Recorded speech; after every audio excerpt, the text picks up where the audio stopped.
I can't actually even explain it. Very old friends. No, I wouldn't say friends, Dolores.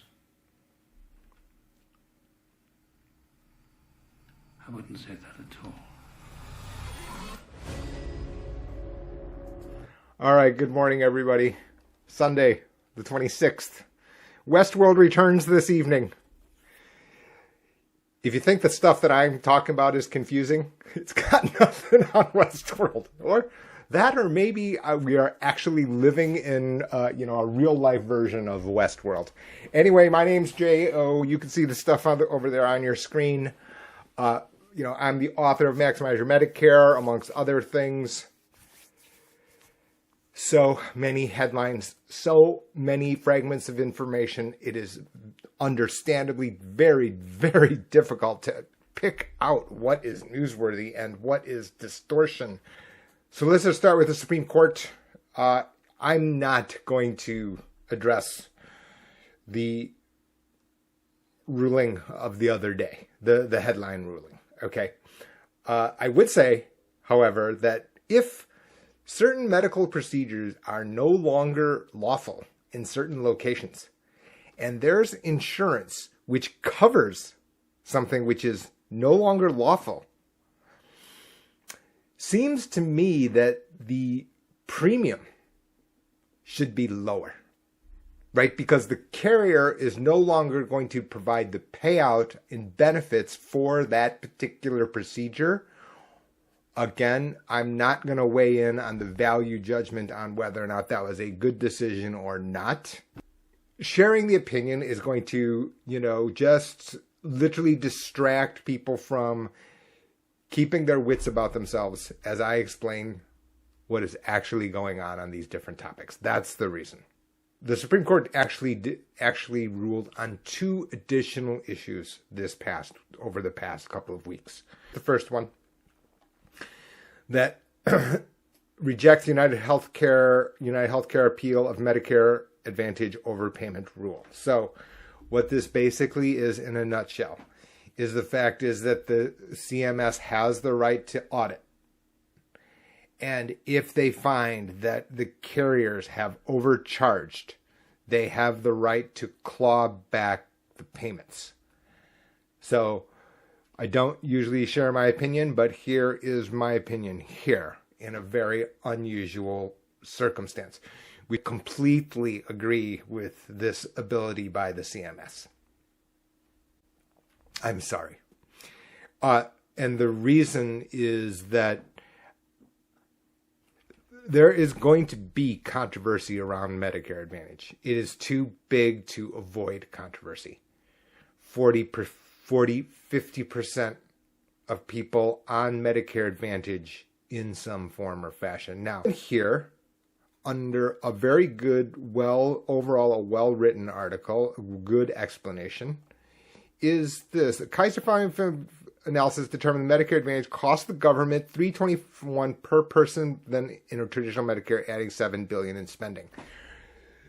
This is only a partial explanation, and by partial, that is the same thing as incomplete, and another way of saying incomplete is wrong.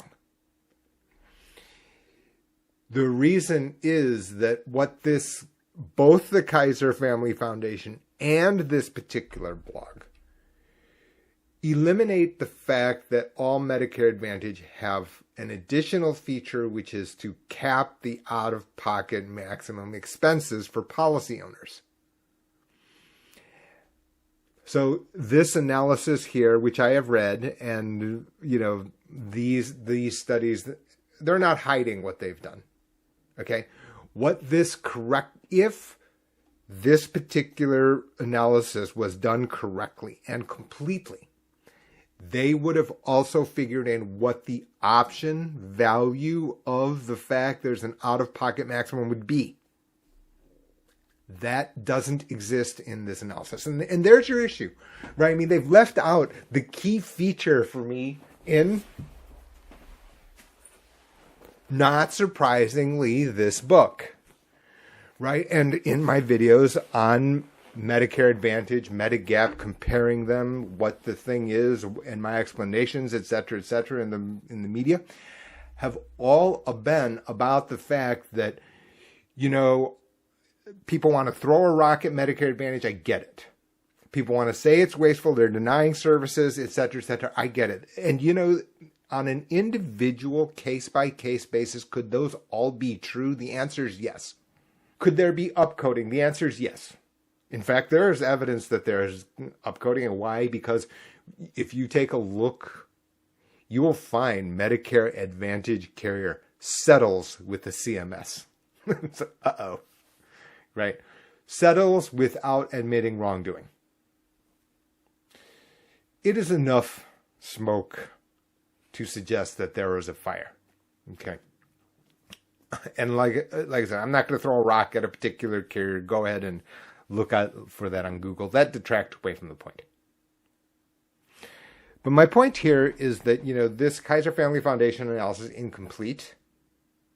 Therefore, this number here is then incomplete, right? Because the Medicare Advantage plan, by having the out-of-pocket maximum, right, in fact, would of course cost the government more. Of course it does. You could say that is unfairly benefiting Medicare Advantage carriers our Medicare Advantage policy owners compared to Medigap policy owners. That Medigap policy owners, that's part of their premium. That instead under Medicare Advantage, that's being footed by the federal government. Yeah, you could state that.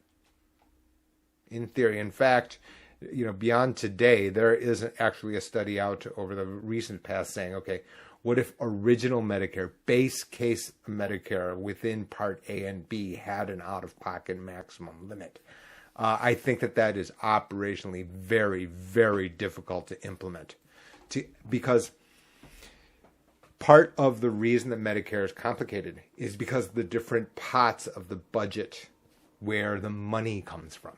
Part A comes from payments come from a different pot than Part B and Part D, where there's the discretionary budget portion, right? And way deep in the weeds here is if you want to untangle everything, you've got to untangle everything at once. You don't get to cherry pick. Well, where's the money going to come from? And I think that mechanically, operationally, that becomes too difficult. It is. So what happens here is United Healthcare tried to appeal the fact that there is a clawback from the federal government. And basically, the Supreme Court said, tough rocks. And I'd agree with this because I need a way to draw the line on, and it's not United Healthcare, right? But on Medicare Advantage carriers as a whole. Because if they're overcharging, number one, that's U.S. tax dollars. And number two, I need a warning shot for deterrent purposes, right? Sometimes you when you're like a 7-year-old child, you get grounded or you got some privilege taken away. Part of it was not only for that specific incident, right? But also for its deterrent effect for the future. In fact, if anything, and no one's calling me, right? Which is that they want me to help fix Medicare Advantage, if you will, or improve Medicare Advantage. One of mine would be just one strike policy, which is if you're overbilling as a result of systematically risk coding higher, something which is charged on multiple occasions, right? Raised the HHS of Inspector General in September raised concern about risk adjustment payments in the Medicare Advantage program that can make beneficiaries appear sicker and increase inappropriate charges. So this is the allowance, right, that the federal government gives to the Medicare Advantage carrier for every policy owner. Mr. Sick-a-Lot is an owner. Guess what? The federal government pays the Medicare Advantage carrier more to take care of Mr. Sick-a-Lot. Let's say, however, he's actually Mr. Perfect, and the carrier states That's Mr. Sick-a-Lot. Well, they get extra money that they're likely not to spend. And that can be a possible overpayment. This raised concerns is whether or not this is systematically true.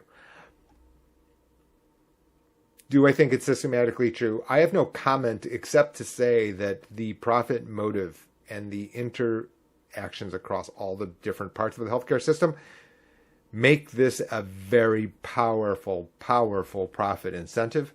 And as a result, one way to combat that is to simply say, if you're violating it, you're closed. Immediately. Closed. I need a deterrent strong enough to be able to shut this prospect of that type of activity down. It's already profitable. It's thin margin, right? 3 to 5%. 3 to 5%, right, is their projection here per on the policy group as a whole. So this is not, 25% profit margin that, Apple gets. So that's headline number one. Headline number two is here, which is dialysis. So Supreme Court sides with health plan over dialysis. So, this is a pretty complicated matter. The reason for this in today's segment is the fact that you can, if you are a dialysis patient, then you can qualify Medicare prior to 65. Deep in the weeds here in this book, right, is the fact that what is a different regulation today is the fact that if you are a dialysis patient with ESRD, you do have the right to Medicare, and more importantly, you have the access to Medicare Advantage. This was not the case in the past. You had to slide into Medicare Advantage through a very, very small hidden side door. It did exist. It does exist. But now they just made that the front door. I do think that it's important for people to look at this and using Medicare as primary. Because if you couple that with Medicare Advantage at the minimum, then at least you've got to pay, for example, out of network, right? Because what the dialysis providers have done is they've just not signed up for they've not signed up for Medicare Advantage carriers as in-network providers. However, since they take federal Medicare, the PPO can make it that you are responsible for X percent, which is the out-of-network percentage coinsurance, up to the out-of-pocket maximum. So now you understand the first segment, and you can now understand why I'm not in the camp of saying never Medicare Advantage. No, I wouldn't. Some people don't have the money to pay for the premium of Medigap times 12. Some people don't, and especially an ESRD patient, because the fact is that in many states you can't buy Medigap and be on ESRD unless you are turning 65. Or that the cost is so exorbitant that you cannot, that it exceeds by thousands of dollars what would be the out-of-pocket maximum on Medicare Advantage. So pretty deep in the weeds here. There's a reason for, the contact information. It's pretty bad marketing by me. I don't even have my email up there, which is, ludicrous, of course. info@gh2benefits.com, everyone. info@gh2benefits.com. If you have further questions or comments, you can leave them. Please hit like, etc. And most importantly, up on the Substack. We do have one more. So now into the general public. This headline here, this, maybe people didn't see this, maybe they did, I'm not sure. This should not be a surprise. This should absolutely not be a surprise. If I had to name a two most complicated businesses I could possibly name, highly irrational businesses, one would be traditional book publishing, And number 2 is pharmaceutical distribution. And yours truly is unfortunately in the crossfire of both. I don't know. Don't get me wrong. I have enough self-loathing when the camera is off to say, how'd I get into this mess? Point of here is underlying fact. Part of the reason that Part D, part of the reason that Part B as well, in terms of, for example, the prescription for Alzheimer's, that is so complicated is because the pharmaceutical distribution is there are so many parties. There are so many parties. When I had the Maximize Your Medicare newsletter, which is now Jay's Corner, I had pleaded for Amazon to get involved in the pharmacy business. And the reason is I need to cut out all the different parties who don't really add economic value. And that's basically what Mark Cuban's doing here, right? We don't need to know tons of things in order to understand that this is very possibly true, right? That could I cut down on the amount of out-of-pocket costs for persons? Yes, there's no question about it. Why? We need to cut down the number of middle people in here, right? The web is so complicated when it comes to prescription distributions, prescription distribution. The carriers are making tons of money on something called, pharmacy benefit management, distribution, prior authorizations, quantity limits. There are reasons for it. I'm not going to call them irrational reasons.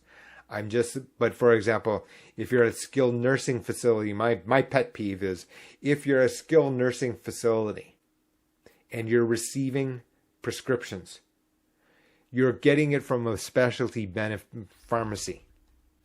And that specialty pharmacy, while saying that they're working with your Part D or working with your Medicare Advantage carrier and plan, they're overriding it with their own specific costs, which is why let's call it metformin, right? So you may know that metformin in certain pharmacies has been free in the past, entirely free, $0, right? Because they want you to go in there and buy potato chips. Don't buy candy bars, you're diabetic, but candy, 3 bags for $5 of family size, which is like crazy. But anyway, it's crazy because I could eat all 3 bags at one sitting. Anyway, really what I'm saying here is that even if metformin were $0, when you're in a skilled nursing facility setting, your copayment is almost certainly not $0. Right, because it's got to be bubble wrapped and regulated. Again, there are reasons for the amount of regulation and for a charge due to the regulations on multiple parties. That part is beyond dispute. That said, whether or not you necessarily have to pay to that degree, and when you multiply by 65 million people on Medicare, you're going to get to billions of dollars. I hope you liked today's video.